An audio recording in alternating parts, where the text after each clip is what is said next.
സ്വാഗതം എല്ലാ പ്രേക്ഷകർക്കും 9 മണി വാർത്തയിലേക്ക് നോക്കാം. വിശദമായി മണിക്കൂറിലെ പ്രധാന വാർത്തകൾ. H-1B വിസയിൽ വിശദീകരണവുമായി വൈറ്റ് ഹൌസ്. $1 ലക്ഷം നിരക്ക് ബാധകമാവുക പുതിയ അപേക്ഷകർക്ക്. നിലവിൽ വിസയുള്ളവർ ഉടൻ മടങ്ങേണ്ടെന്ന് ട്രംപ് ഭരണകൂടം. ഗാസയിൽ കൂട്ടക്കുരുതി തുടർന്ന് ഇസ്രായേൽ. ഇന്നലെ മാത്രം കൊല്ലപ്പെട്ടത് കുഞ്ഞുങ്ങളടക്കം 84 പേർ. സിവിലിയൻ കേന്ദ്രങ്ങളിലെ കെട്ടിടങ്ങൾ ഇസ്രായേൽ തകർക്കുന്നത് വൻ നശീകരണ ശേഷിയുള്ള ബോംബുകൾ ഉപയോഗിച്ച്.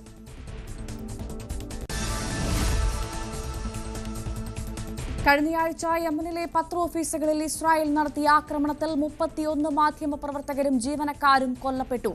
നടന്നത് 16 വർഷത്തിനിടയിൽ മാധ്യമപ്രവർത്തകർക്കെതിരെ നടന്ന ഏറ്റവും വലിയ ആക്രമണം. യമന്റെ തലസ്ഥാനമായ സനയിലെ പത്രസമുച്ചയം ഇസ്രായേൽ ആക്രമിച്ചത് സെപ്റ്റംബർ 10. ഇസ്രായേലിന്റെ ആക്രമണം ഹൂതികളുമായി ബന്ധമുള്ള 3 മാധ്യമ സ്ഥാപനങ്ങൾ പ്രവർത്തിച്ചിരുന്നുവെന്ന് ചൂണ്ടിക്കാട്ടി. ദാദേ സാഹേബ് പുരസ്കാര നേട്ടത്തിൽ മോഹൻലാലിന് അഭിനന്ദന പ്രവാഹം. നടൻ കൊച്ചിയിൽ രാവിലെ മാധ്യമങ്ങളെ കാണും. നേട്ടം മലയാള സിനിമയ്ക്ക് ലഭിച്ച അംഗീകാരമെന്ന് നടൻ. ദൈവത്തിനും രാജ്യത്തിനും പ്രേക്ഷകർക്കും നന്ദിയെന്നും മോഹൻലാൽ.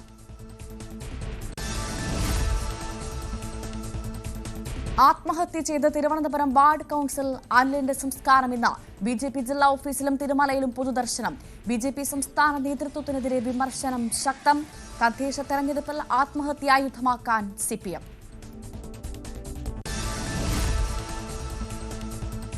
CPI 25ാം പാർട്ടി കോൺഗ്രസിന് ഇന്ന് ചണ്ഡീഗഡിൽ തുടക്കം. വൈകിട്ട് നടക്കുന്ന റാലിയോടെ പാർട്ടി കോൺഗ്രസിന് തുടക്കമാകും.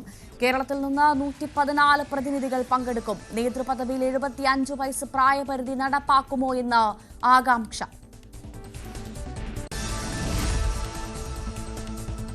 KJ ഷൈൻ നൽകിയ അപകീർത്തി കേസിൽ ഇന്ന് അറസ്റ്റ് ഉണ്ടായേക്കും. കോൺഗ്രസ് നേതാവ് CK ഗോപാലകൃഷ്ണനും യൂട്യൂബ് ചാനൽ ഉടമ KM ഷാജഹാനുമെതിരെ നടപടിക്ക് സാധ്യത. അന്വേഷണം തുടർന്ന് പോലീസ്.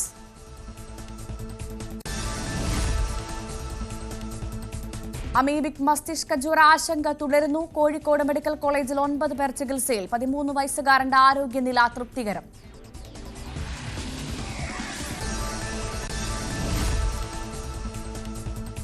ശബരിമലയിലെ അയ്യപ്പ സംഗമത്തിന് പിന്നാലെ ഹൈന്ദവ സംഘടനകളുടെ വിശ്വാസി സംഗമം നാളെ പന്തളത്ത്. പമ്പയിലെ സംഗമം പരാജയപ്പെട്ടു എന്ന ആരോപണങ്ങൾക്കിടെ കരുത്ത് തെളിയിക്കാൻ ഹൈന്ദവ സംഘടനകളുടെ തീരുമാനം. വിശ്വാസികളുടെ എണ്ണം കൊണ്ട് രാഷ്ട്രീയ മറുപടി കൂടി നൽകുക ലക്ഷ്യം.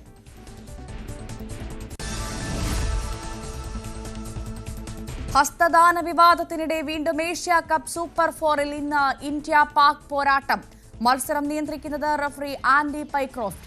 ഗ്രൂപ്പ് ഘട്ടത്തിൽ പാകിസ്ഥാനെ തകർത്തതിന്റെ ആത്മവിശ്വാസത്തിൽ ടീം ഇന്ത്യ. മത്സരം രാത്രി 8-ന് ദുബായിൽ.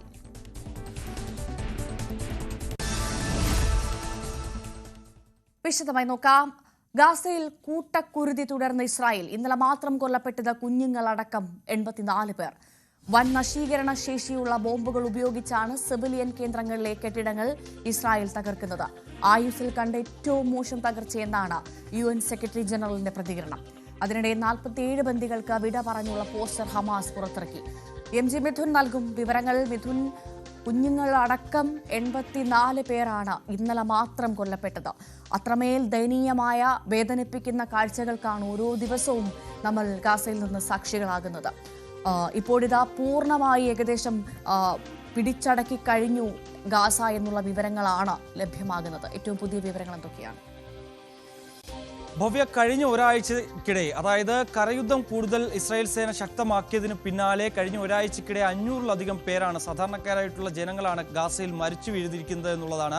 കഴിഞ്ഞ ദിവസം മാത്രം 84ഓളം പേർ കൊല്ലപ്പെടുകയും ചെയ്തു. ഇതിൽ കുഞ്ഞുങ്ങളടക്കമുണ്ട് എന്നുള്ളത് തന്നെയാണ് വളരെ ദുഃഖകരമായിട്ടുള്ള, വളരെ സങ്കടപ്പെട്ട വാർത്തകൾ തന്നെയാണ് ഗാസയിൽ നിന്ന് ഓരോ മണിക്കൂർ ഇടവിട്ട് പുറത്തു വരികയും ചെയ്യുന്നത്. പ്രത്യേകിച്ച് നമുക്കറിയാം, ഒരു സുരക്ഷിതമായ താവളം ലക്ഷ്യമാക്കിക്കൊണ്ട് ഇവിടുത്തെ ആളുകൾ പലായനം ചെയ്യുന്നുണ്ട്. പലരും പലായനം ചെയ്യാൻ മടിക്കുകയും ചെയ്യുന്നുണ്ട്. പറയുന്നുണ്ട്. പക്ഷേ ഗാസയിൽ ഇനി എവിടെയാണ് സുരക്ഷിതമായ ഒരു സ്ഥലമെന്നാണ് ഇവർ ചോദിക്കുന്നത്. അത്തരത്തിലുള്ള ഒരു സ്ഥലം ഗാസയിൽ എങ്ങും ഇല്ല എന്നുള്ളതാണ് അവർ പറഞ്ഞു വെക്കുകയും ചെയ്തത്. അവർ പറയുന്നതിനും ചില കാര്യങ്ങളുണ്ട്. കാരണം ഒരു സുരക്ഷിത സ്ഥാനത്തേക്ക് മാറണമെന്ന് ഇസ്രായേൽ സേന പലതവണയായി പറയുകയും ഒപ്പം തന്നെ പാത തുറന്നു നൽകുന്ന ഒരു സ്ഥിതിവിശേഷമൊക്കെ ഉണ്ടായിരുന്നു. 48 മണിക്കൂർ നേരത്തേക്ക് അൽ റാഷിദ് റോഡ് ആ പാത, അതായത് പ്രത്യേകിച്ച് പടിഞ്ഞാറൻ മേഖലയിലേക്ക് കടന്നാൽ അവിടെ തീരദേശ മേഖലയാണ്, അവിടെ നിന്ന് അൽ റാഷിദ് പാത വഴി തെക്കൻ ഗാസയിലേക്ക് കടക്കാമെന്നുള്ളതായിരുന്നു ഇസ്രായേൽ സേന നൽകിയിരുന്ന നിർദ്ദേശം. പക്ഷേ അതിലേക്കൂടി ഒരു ഏകദേശം 1 ലക്ഷത്തോളം അധികം ആളുകൾ ഇതിനിടയിൽ തന്നെ പലായനം ചെയ്തതായിട്ടുള്ള കണക്കുകൾ പുറത്തു വരികയും ചെയ്യുന്നുണ്ട്. ഈ സമയത്ത് അവിടെ വലിയ ആക്രമണം ഉണ്ടായി. ആ ആക്രമണത്തിൽ പലരും കൊല്ലപ്പെടുന്ന സ്ഥിതിവിശേഷം,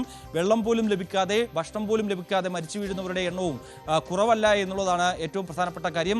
മറ്റൊന്ന്, ഇതിനിടയിൽ ഈ 48 മണിക്കൂർ നേരത്തേക്ക് ഈ പാത തുറന്നിരുന്നു പറഞ്ഞിരുന്ന ഇസ്രായേൽ സേന അതിനിടയിൽ ആ പാത അടയ്ക്കുന്ന ഒരു സ്ഥിതിവിശേഷം ഉണ്ടായിരുന്നു.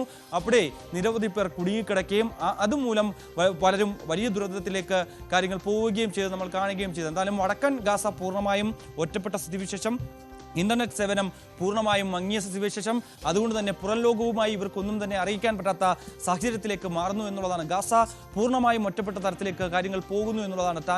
ടാങ്കറുകൾ ഉപയോഗിച്ചുകൊണ്ടുള്ള കരയുദ്ധം, വലിയ ബോംബറുകൾ ഉപയോഗിച്ചുകൊണ്ടുള്ള ആകാശമാർഗമുള്ള അവരുടെ ഒരു ആക്രമണം, ഇതിനെയൊക്കെ അതിജീവിക്കാൻ പറ്റാത്ത സാഹചര്യമാണ് നിലവിലുള്ളത്. ഇപ്പോഴും ഗാസ സിറ്റിയിൽ ഹൃദയഭാഗത്ത് നിരവധി ആളുകൾ ഇപ്പോഴും ഉണ്ട് എന്നുള്ളതാണ്. അവർ നമ്മൾ നേരത്തെ പറഞ്ഞതുപോലെ തന്നെ ഏകദേശം 6 ലക്ഷത്തോളം പലസ്തീൻകാർ ഇപ്പോഴും ഗാസ സിറ്റിയിൽ മാത്രം കുടുങ്ങിക്കിടക്കുന്നു എന്നുള്ള റിപ്പോർട്ടുകളുണ്ട്. അത് പൂർണ്ണ റിപ്പോർട്ടല്ല. പക്ഷേ ഈ ആളുകൾ ഇനി എന്ത് ചെയ്യുമെന്നുള്ളൊരു വലിയ ചോദ്യമില്ലേ മിഥുൻ അവിടെ ബാക്കിയായി? ഭവ്യ, കാരണം അതിൽ അവർ പറയുന്ന ചില കാര്യങ്ങളുണ്ട്. അതായത് ഞങ്ങൾ അവിടേക്ക് പോകണം, അല്ലെങ്കിൽ തെക്കൻ ഗാസയിലേക്ക് പോകണം, മറ്റ് സുരക്ഷിത സ്ഥലങ്ങളിലേക്ക് പോകണം എന്നിവർ പറയുന്നു. പക്ഷേ പോകുന്ന വഴിയിലൊക്കെ ഞാൻ നേരത്തെ സൂചിപ്പിച്ച പോലെ തന്നെ പല ആക്രമണങ്ങളും നടക്കുന്നുണ്ട്. അവിടെ മരിച്ചു വീഴുന്നതിന് പകരം തങ്ങൾ ജനിച്ചു വീണ മണ്ണിൽ തന്നെ മരിച്ചു വീഴുന്നതല്ലേ നല്ല എന്നുള്ള ചോദ്യമാണ് ഇവർ ഉയർത്തുകയും ചെയ്യുന്നത്. അതുകൊണ്ട് തന്നെയാണ് പലരും പലായനം ചെയ്യാൻ മടിക്കുകയും ചെയ്യുന്നത് എന്നുള്ളത് തന്നെയാണ്. അവിടെ ബഹുനില കെട്ടിടങ്ങൾ കേന്ദ്രീകരിച്ചുള്ള ആക്രമണമാണ്. അതൊക്കെ തകർക്കപ്പെടുകയാണ്. ഇപ്പോൾ വലിയ ബോംബുകൾ ഉപയോഗിച്ചുകൊണ്ട് ഈ കെട്ടിടങ്ങൾ ഇടിഞ്ഞു വീഴുന്നു, തകർന്നു വീഴുന്ന ദൃശ്യങ്ങളൊക്കെ, ഭയാനകരമായിട്ടുള്ള ദൃശ്യങ്ങളൊക്കെ പുറത്തു വരികയും ചെയ്തിട്ടുണ്ട്. ഈ കെട്ടിടങ്ങളിലൊക്കെ നിരവധി ആളുകൾ താമസിക്കുന്നു എന്നുള്ളത് തന്നെയാണ്. നിലവിലെ ഔദ്യോഗിക കണക്ക് പ്രകാരം 65,000-ത്തിലധികം പേർ മരണപ്പെട്ടിട്ടുണ്ട് എന്നുള്ള ഔദ്യോഗിക കണക്കുകളുണ്ട്. പക്ഷേ ആയിരങ്ങൾ ഇപ്പോഴും ഈ കെട്ടിടങ്ങൾ അവശിഷ്ടങ്ങൾക്കടിയിലൊക്കെ ഉണ്ട് എന്നുള്ളതാണ് അവിടെ നിന്ന് നമുക്ക് അവരുടെ പ്രതികരണങ്ങളിൽ നിന്നൊക്കെ മനസ്സിലാക്കാൻ സാധിക്കുന്നത്. കാരണം ഈ അവശിഷ്ടങ്ങൾക്കിടയിൽ തങ്ങളുടെ ഉറ്റവരുണ്ടോ, അതായത് അച്ഛനമ്മമാരെ നഷ്ടപ്പെട്ട മക്കൾ, ഒപ്പം തന്നെ ഭാര്യമാരെ നഷ്ടപ്പെട്ടുള്ള ഭർത്താക്കന്മാരെ നഷ്ടപ്പെട്ടുള്ള ഭാര്യമാർ, മക്കളെ നഷ്ടപ്പെട്ടുള്ള അച്ഛനമ്മമാർ എന്നിവർ ഒക്കെ അടങ്ങിയ വലിയൊരു കൂട്ടം ജനത നിസ്സഹായരായിട്ട് നോക്കി നിൽക്കുന്ന കാഴ്ചയാണ് നമുക്ക് ഗാസയിൽ നിന്ന് ഓരോ മണിക്കൂർ വിട്ട് കാണാൻ സാധിക്കുകയും ചെയ്യുന്നത്. അവർ അവരുടെ ഈ കുഞ്ഞുങ്ങളെയൊക്കെ തേടി, അല്ലെങ്കിൽ അവർ ഉറ്റവരെയൊക്കെ തേടി ഈ അവശിഷ്ടങ്ങൾക്കിടയിൽ പരിശോധന നടത്തുന്ന വളരെ ദയനീയമായിട്ടുള്ള, വളരെ ദുഃഖകരമായിട്ടുള്ള കാഴ്ചകൾ നമ്മൾ കാണുന്നതാണ്. കഴിഞ്ഞ ദിവസവും സമാനമായ സാഹചര്യം ഉണ്ടാവുകയും ചെയ്യുന്നു. അതായത് കഴിഞ്ഞ ഒരാഴ്ചക്കിടയിൽ മാത്രം ഏകദേശം 13,000 ടെന്റുകൾ ഇസ്രായേൽ സേന നശിപ്പിച്ചിട്ടുണ്ട്. 1,500-ലധികം കെട്ടിടങ്ങൾ പൂർണ്ണമായും നശിപ്പിച്ച ഒരു സ്ഥിതിവിശേഷം. കാരണം അവരിപ്പോഴും ഉറച്ചു പറയുന്ന ഒരു കാര്യം, ഈ ഗാസ സിറ്റിയുടെ ഹൃദയഭാഗത്ത് ഇപ്പോഴും ഹമാസിന്റെ 3,000 മുതൽ 4,000 വരെ അംഗങ്ങൾ ഇപ്പോഴുമുണ്ട്. അവരെ വകവരുത്തിയതിനു ശേഷം മാത്രമേ ഞങ്ങൾ പിന്നോട്ട് പോകൂ എന്നുള്ളത് തന്നെയാണ്. പക്ഷേ ഇതിൽ UN-ന്റെ ഒരു പ്രതികരണം വരികയും ചെയ്തിട്ടുണ്ട്. ആന്റോണിയോ ഗുട്ടറസ് പറഞ്ഞത്, ഒരു തരത്തിലും അന്താരാഷ്ട്ര സമൂഹം ഇസ്രായേലിന് മുന്നിൽ വഴങ്ങരുത് എന്നുള്ളതാണ്. അത്രയും വലിയ വംശഹത്യയാണ് നടന്നു വരുന്നത്. ഇതിനു മുമ്പ് ചരിത്രത്തിൽ കണ്ടിട്ടില്ലാത്ത തരത്തിലുള്ള വലിയ വംശഹത്യ ഗാസ അഭിമുഖീകരിക്കുകയും ചെയ്യുകയാണ്. അത്തരത്തിലുള്ള ക്രൂരമായ നടപടിയിൽ നിന്ന് ഇവർ പിന്നോട്ട് പോകണമെന്നുള്ളതാണ്. പക്ഷേ നാനാ കോണിൽ നിന്നും വ്യാപകമായ വിമർശനങ്ങൾ ഉയരുമ്പോഴും ഒരു തരത്തിലും ഒരടി പോലും പിന്നോട്ടില്ല എന്ന രീതിയിൽ തന്നെയാണ്. വളരെ പ്രധാനപ്പെട്ട കാര്യമാണ്. ഇത്തരത്തിൽ വലിയ വിമർശനങ്ങൾ ഉണ്ടാകുമ്പോൾ പോലും, നിയന്ത്രണം വേണമെന്ന് പറയുമ്പോൾ പോലും ഒരടി പോലും പിന്നോട്ട് പോവാൻ ഇസ്രായേൽ തയ്യാറാകുന്നില്ല, മുതിരുന്നില്ല എന്നത് തന്നെയാണ് ഏറെ വേദനിപ്പിക്കുന്ന കാര്യം. അത് മാത്രമല്ല, ബോംബിംഗിൽ അവസാനിപ്പിക്കുന്നില്ല എന്നുള്ളതാണ് നമ്മൾക്ക് ഇപ്പോൾ ലഭിക്കുന്ന റിപ്പോർട്ട് അനുസരിച്ച്. ബോംബിങ്ങിന് അപ്പുറത്തേക്ക് വലിയ പ്രഹരശേഷിയുള്ള ആയുധങ്ങളാണ് ഉപയോഗിക്കുന്നത് എന്നുള്ളതാണ് നമുക്കറിയാൻ സാധിക്കുന്നത്. ഈ വലിയ തരത്തിലുള്ള പീരങ്കി ആക്രമണങ്ങൾ അടക്കം നടത്തുന്നു. അതും പൂർണ്ണമായി വൻ നശീകരണ ശേഷിയുള്ള ബോംബുകൾ അടക്കം ഉപയോഗിക്കുന്നു എന്നുള്ളതാണ്. അപ്പോൾ എന്തായിരിക്കും ഇസ്രായേൽ ലക്ഷ്യം വെക്കുന്നത് മിഥുൻ? ഇസ്രായേലിന്റെ ലക്ഷ്യം വ്യക്തമാണ്. അവർ നേരത്തെ ആവർത്തിച്ച് പറഞ്ഞതുപോലെ തന്നെ ഒരു മനുഷ്യനെ പോലും അവിടെ ഇനി വസിക്കാൻ സാധിക്കുന്ന തരത്തിൽ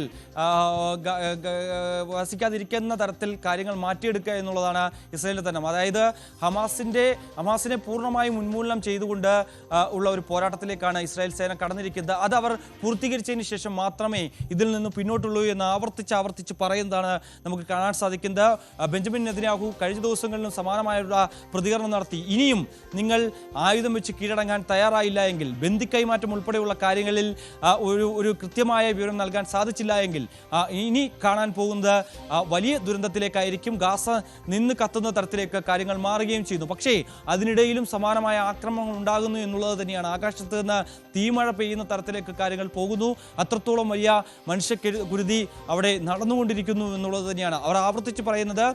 ഇപ്പോഴും മറ്റൊരു കാര്യം, പ്രധാനപ്പെട്ട കാര്യം, 47ഓളം ബന്ദികൾ, ഇസ്രായേലിന്റെ ബന്ദികൾ ഹമാസിന്റെ പക്കലുണ്ട്. അവരെ വിട്ടുകിട്ടണമെന്നുള്ള ആവശ്യമാണ് ഇതിൽ മുന്നോട്ട് വെച്ചിരിക്കുന്നത്. അതിൽ ഇപ്പോഴും 20 പേരോളം ജീവനോടെ ഉണ്ട് എന്നാണ് കരുതുന്നത്. അതിനിടയിലാണ് ഹമാസ് എന്നൊരു ചില പോസ്റ്ററുകൾ കൂടി പുറത്തിറക്കുകയും ചെയ്തിട്ടുണ്ട്. അതായത് ഈ 47 ബന്ദികളുടെ ഫോട്ടോ സഹിതം വെച്ചുകൊണ്ട് ഉള്ള ഒരു പോസ്റ്ററാണ് ഇറക്കിയിരിക്കുന്നത്. ആ പോസ്റ്ററിന് ചില പ്രത്യേകതകൾ കൂടിയുണ്ട്. അതായത് 1986 അന്നത്തെ ഒരു ആക്രമണത്തിൽ, ഇസ്രായേലിന്റെ ആക്രമണത്തിൽ ഒരു വായുസേനയുടെ അംഗത്തെ അന്ന് ഹമാസ് ബന്ദിയാക്കിയിരുന്നു. അദ്ദേഹത്തിന്റെ പേര് നൽകിക്കൊണ്ടാണ്, ഓരോ ബന്ദികൾക്കും ഇദ്ദേഹത്തിന്റെ പേര് നൽകിക്കൊണ്ടാണ് ഈ ഒരു പോസ്റ്റർ പ്രത്യക്ഷപ്പെടുകയും ചെയ്തിരിക്കുന്നത്. അതായത് നിങ്ങൾക്ക് ബന്ദികളെ തിരികെ കൊണ്ടുപോകാൻ ആഗ്രഹിക്കുന്നില്ല, അത്തരത്തിലുള്ള ആക്രമണമാണ് ഈ ഗാസയിൽ ഇസ്രായേൽ ഇപ്പോൾ നടത്തിക്കൊണ്ടിരിക്കുന്നത്. അതിനുവേണ്ടിയുള്ള ഒരു നടപടിയും നിങ്ങൾ സ്വീകരിക്കുന്നില്ല. അതുകൊണ്ട് തന്നെ ഇനി ഇവരെ മറന്നേക്കൂ എന്ന തരത്തിലുള്ള ചില പോസ്റ്ററുകളാണ് പ്രത്യക്ഷപ്പെടുകയും ചെയ്തിരിക്കുന്നത്. ഇത് പുറത്തു വന്നതിന് പിന്നാലെ, അത് മാധ്യമങ്ങളടക്കം റിപ്പോർട്ട് ചെയ്തതിന് പിന്നാലെ ഇസ്രായേലിലും സമാനമായ രീതിയിലുള്ള ചില പ്രക്ഷോഭങ്ങൾ ഉടലെടുക്കുകയും ചെയ്തിട്ടുണ്ട്. തങ്ങളുടെ ഉറ്റവരെ തിരികെ കൊണ്ടുവരാൻ ഇസ്രായേൽ സർക്കാരിന് സാധിക്കുന്നില്ല എന്നുള്ളത് തന്നെയാണ്. അവരെയും വലിയ പ്രക്ഷോഭത്തിലേക്ക് കാര്യങ്ങൾ മാറുന്നുണ്ട് എന്നുള്ളതാണ്.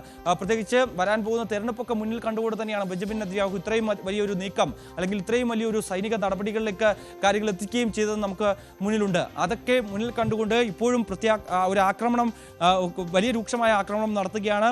പൂർണ്ണമായും ഗാസയെ പിടിച്ചടക്കുന്നതിന് ഇനിയും 2 മുതൽ 3 മാസം വരെ സമയം വേണം എന്നാണ് IDF വ്യക്തമാക്കുകയും ചെയ്തിരിക്കുന്നത്. അത്രത്തോളം ഇപ്പോഴും പൂർണ്ണ നിയന്ത്രണത്തിലാണ് എങ്കിൽ പോലും തന്നെ പൂർണ്ണമായും പിടിച്ചടക്കിയെന്ന് നമുക്ക് പറയാൻ സാധിക്കുകയും ചെയ്തില്ല. വടക്ക് കിഴക്കൻ മേഖലയിൽ നിന്നും തെക്ക് പടിഞ്ഞാറൻ മേഖലയിൽ നിന്നും ഒരേ രീതിയിലുള്ള കരയാക്രമണം നടത്തുന്നു. നേരത്തെ തന്നെ കിഴക്ക് ഭാഗം പൂർണ്ണമായും ഇസ്രായേലിന്റെ അധീനതയിലായിരുന്നു.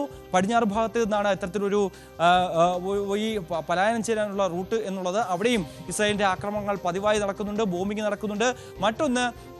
മറ്റ് രാജ്യങ്ങൾ, പ്രത്യേകിച്ച് ഖത്തർ ഉൾപ്പെടെയുള്ള രാജ്യങ്ങൾ ഇത്തരത്തിൽ എയർ ഡ്രോപ്പിലൂടെ ഭക്ഷണ സാധനങ്ങളൊക്കെ എത്തിച്ചു നൽകുകയും ചെയ്തിട്ടുണ്ടായിരുന്നു. മറ്റ് രാജ്യങ്ങളും സമാനമായ രീതിയിലുള്ള ഈ സഹായം എന്ന രീതിയിൽ ഭക്ഷണങ്ങളൊക്കെ എത്തിച്ചു നൽകുന്നുണ്ടായിരുന്നു. പക്ഷേ അതിലും ഇപ്പോൾ ഒരു രീതിയിലൊരു അതെത്താത്ത ഒരു സാഹചര്യത്തിലേക്ക് കാര്യങ്ങൾ എത്തിയിരിക്കുന്നു എന്നുള്ളതാണ്. പ്രത്യേകിച്ച് ഈ ഖത്തർ ആക്രമണത്തിനൊക്കെ പിന്നാലെയാണ് ആ ഒരു സഹായ വിതരണമൊക്കെ നിലയ്ക്കുന്ന സാഹചര്യത്തിലേക്ക് പോവുകയും ചെയ്തത്. എന്തായാലും വലിയൊരു കുരുതിയിലൂടെയാണ്, വലിയൊരു മനുഷ്യ കുരുതി തന്നെയാണ് നടക്കുന്നത്. വലിയ വംശഹത്യ എന്ന് തന്നെ പറയേണ്ട സാഹചര്യമാണ്. MG മിഥുനാണ് വിവരങ്ങൾ നൽകിയത്.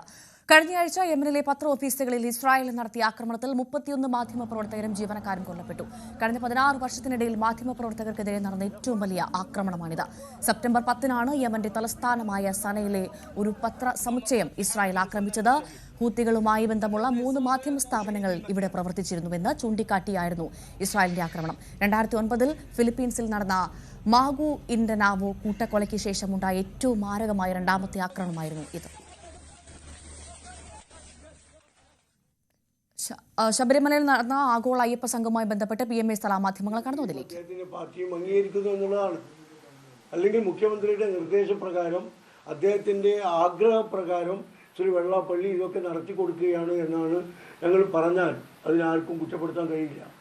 കാരണം വെള്ളാപ്പള്ളി ഇതൊക്കെ പറയുന്ന സ്റ്റേജിൽ ഉത്തരവാദിത്തപ്പെട്ട മുഖ്യമന്ത്രിയും മറ്റു മന്ത്രിമാരും ഉണ്ട്. അത് കഴിഞ്ഞ ശേഷം മുഖ്യമന്ത്രി ചെയ്യുന്ന പ്രസംഗത്തിൽ, മന്ത്രിമാർ നടത്തുന്ന പ്രസംഗത്തിലൊക്കെ ഇദ്ദേഹത്തെ വാനോളം പുകഴ്ത്തുകയാണ്. ശ്രീ ഗുരുജിയെ കേരളവും എല്ലാ മതവിഭാഗങ്ങളും ബഹുമാനിക്കുകയും ആദരിക്കുകയൊക്കെ ചെയ്യുന്ന ഉന്നതരായ മത നേതാക്കളുമായി ഇദ്ദേഹത്തെ വർഗീയത പ്രചരിപ്പിക്കാനും ജനങ്ങൾക്കിടയിൽ ഭിന്നിപ്പുണ്ടാക്കാനും വിദ്വേഷ പ്രചരണം നടത്തുകയും ചെയ്യുന്ന ഒരു വ്യക്തിയെ ഇവരുമായാണ് തുലനം ചെയ്യുന്നത് ബഹുമാനപ്പെട്ട മുഖ്യമന്ത്രി. നമ്മൾ മനസ്സിലാക്കേണ്ടത്, പിടിവള്ളി നഷ്ടപ്പെട്ട മുഖ്യമന്ത്രിക്ക് പിടിച്ചു നിൽക്കാൻ ഇദ്ദേഹത്തെ പോലുള്ള ആളുകളെ ഉപയോഗപ്പെടുത്തി വിഭാഗീയത ബോധപൂർവം സൃഷ്ടിക്കുകയാണ് എന്ന് തന്നെയാണ്. ഈ വെള്ളാപ്പള്ളി പറയുന്നത് പിണറായി തന്നെ വീണ്ടും മുഖ്യമന്ത്രിയാവും. അതെ, ഒരാൾക്ക് മാത്രമാണ് വോട്ട് എങ്കിൽ പിണറായി മുഖ്യമന്ത്രിയാവും. കേരളത്തിലെ ജനങ്ങൾക്ക് മുഴുവൻ വോട്ടുണ്ടെങ്കിൽ ഒരിക്കലും മുഖ്യമന്ത്രി അധികാരത്തിലെത്തില്ല. ഈ പിണറായി വിജയൻ കേരളത്തിലെ മുഖ്യമന്ത്രിയോ ഭരണത്തിലോ എത്തുകയില്ല. വേറെ എവിടെയാ പോവുക എന്നുള്ളത് ഭരണം വന്നതിന് ശേഷം അന്വേഷണമൊക്കെ നടത്തുമ്പോൾ വ്യക്തമാവും. ഈ മതേതര കാഴ്ചപ്പാട് എടുത്തിരിക്കുന്ന സർക്കാർ ഇങ്ങനെ മതം അല്ലെങ്കിൽ സമുദായം തിരിച്ച് ഇങ്ങനെ സംഗമം നടത്തുമ്പോൾ അതിനെതിരെ ഒരു ക്യാമ്പയിൻ UDF-ഉം ഏറ്റെടുക്കുന്നുണ്ടാവും. അതിനെതിരെ ഒരു ക്യാമ്പയിൻ്റെ ആവശ്യമില്ല എന്നല്ല ഇന്നലത്തെ യോഗം തെളിയിച്ചത്. ജനങ്ങൾ സ്വയം ബോധവൽക്കരാണ്, ജനങ്ങൾ സ്വയം ബോധ്യമായിട്ടുണ്ട് എന്നതല്ലേ. അയ്യപ്പ ഭക്തർക്ക് ഹൈന്ദവ മതവിശ്വാസികൾക്ക് അത് ബോധ്യമായി എന്നതല്ലേ ഇന്നലത്തെ ഒഴിഞ്ഞ കസേരകൾ വ്യക്തമാക്കുന്നത്. പിന്നെ ഞങ്ങളെന്തിനു ബോധവൽക്കരണം നടക്കണം? കേരളത്തിലെ ജനങ്ങൾ ബോധവാന്മാരാണ് അതിനെക്കുറിച്ച് എന്നതാണ് നമുക്ക് വ്യക്തമായത്. ജലീൽ പറഞ്ഞത് വെള്ളാപ്പള്ളി പറഞ്ഞത് മുസ്ലിങ്ങളെയല്ല ലീഗുകാരെയാണ് ജലീൽ പറയുന്നത്. ലീഗിനെതിരെയുള്ള ഒരു പൊളിറ്റിക്കൽ സ്റ്റേറ്റ്മെന്റ് മാത്രമായിരുന്നു വെള്ളാപ്പള്ളിയുടെ. ഒരിക്കലും മുസ്ലിം ലീഗ് എന്ന വാക്ക് വെള്ളാപ്പള്ളി ഉപയോഗിച്ചിട്ടില്ലല്ലോ. ജലീലിൻ്റെത് അതൊരു കോംപ്ലിമെൻ്റ് ആയിട്ട് ഞങ്ങൾ കണക്കാക്കുന്നത്. കേരളത്തിലെ മുഴുവൻ മുസ്ലിങ്ങളും ലീഗാണ് എന്നതാണ് ശ്രീ ജലീൽ അതുകൊണ്ട് ഉദ്ദേശിക്കുന്നത് എന്നാണ് വ്യക്തമാകുന്നത്. അദ്ദേഹം മുസ്ലിങ്ങളെ എന്നാണ് പറഞ്ഞത്, മലപ്പുറം ജില്ലയെ എന്നൊക്കെയാണ് പറഞ്ഞത്. അപ്പോൾ അതിലുള്ള ആളുകൾ മുഴുവൻ ലീഗുകാരാണ് എന്നാണ് ജലീൽ ഉദ്ദേശിക്കുന്നതെങ്കിൽ ഞങ്ങൾക്ക് അദ്ദേഹത്തോട് നന്ദിയുണ്ട്. ഈ ന്യൂനപക്ഷ സംഗമത്തിൽ പറയപ്പെടുന്ന സമുദായ സംഘടനയിൽപ്പെട്ട നേതാക്കളെ ഉൾപ്പെടെ വിളിക്കുന്ന പറയുന്നത് സ്വാഭാവികമായിട്ട് പ്രബല സംഘടന വരെ സമസ്ത നേതാക്കൾ ഉൾപ്പെടെ അതിൽ പങ്കെടുക്കുമല്ലോ. അതിൽ ലീഗിന്റെ ഒരു നിലപാടെന്താ? ആ സംഘടനാ നേതാക്കളൊക്കെ അല്ല, അത് ഒരു സാങ്കല്പിക ചോദ്യമല്ലേ. ഈ സമ്മേളനത്തിൻ്റെ പരാജയത്തെ തുടർന്ന് ഇനി ഗവൺമെൻറ് തയ്യാറാവുമോ? ഇപ്പോൾ മുഖ്യമന്ത്രി ഇതുപോലുള്ള യോഗങ്ങൾ പലതും വിളിച്ച് ഇതുപോലുള്ള അല്ലെങ്കിലും പല നേതാക്കന്മാരുടെയും സംഘടനയുമായി യോഗം നടത്തുകയും സംഭാഷണം നടത്തുകയൊക്കെ ചെയ്തിട്ടുണ്ട്. അതിൽ ലീഗിനൊരു പങ്കുമില്ലല്ലോ, ലീഗിന് ഭാഗമാക്കുമല്ല. വിളിച്ചാൽ പോകുന്ന നേതാക്കന്മാർ എല്ലായിടത്തും ഉണ്ടാവും. ഇപ്പോൾ വെള്ളാപ്പള്ളി പോയില്ലേ, അതുപോലെ പോകുന്ന ആളുകൾ ചിലപ്പോൾ ഉണ്ടാവും. അതിലൊന്നും മുസ്ലിം ലീഗിന് പങ്കില്ല. കേരളത്തിലെ ജനങ്ങളും അത് നേതാക്കന്മാർ പോയതുകൊണ്ട് ജനങ്ങൾ പോവുകയില്ല എന്നത് ഒരുപാട് തെളിവുകൾ നിരത്തി ഞങ്ങൾക്ക് സ്ഥാപിക്കാൻ കഴിയും. നിങ്ങൾക്കും അറിയും. മറ്റൊരു പ്രധാനപ്പെട്ട ഒരു കാര്യം, ഈ സർക്കാരിന്റെ വികസന സദസ്സുകൾ ബന്ധപ്പെട്ട ഒരു കാര്യം. അത് UDF കൺവീനർ തന്നെ പറഞ്ഞു അതിൽ UDF ഭാഗമാണില്ല.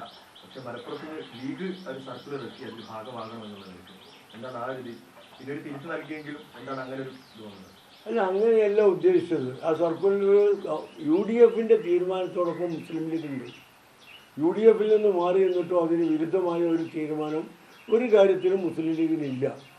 UDF തീരുമാനിച്ചിട്ട് ഈ ഗവൺമെൻറ് വികസന സദസ്സുകൾ നടത്തുന്നത് ഗവൺമെൻറ്റിൻ്റെ നേട്ടങ്ങളും പറയാനാണ്. പൊള്ളയായ നേട്ടങ്ങൾ ഒരു നേട്ടവും ഇല്ല എന്നുള്ളത് വികസന സദസ്സ് നടത്താതെ തന്നെ കേരളത്തിലെ ജനങ്ങൾക്കറിയാം. കോട്ടങ്ങൾ മാത്രമേ ഉള്ളൂ, നഷ്ടങ്ങൾ മാത്രമേ ഉള്ളൂ, വികസനം ഉണ്ടായിട്ടില്ല, വാഗ്ദാനങ്ങൾ മാത്രമേ ഉണ്ടായിട്ടുള്ളൂ എന്ന് ജനങ്ങൾക്കറിയാം.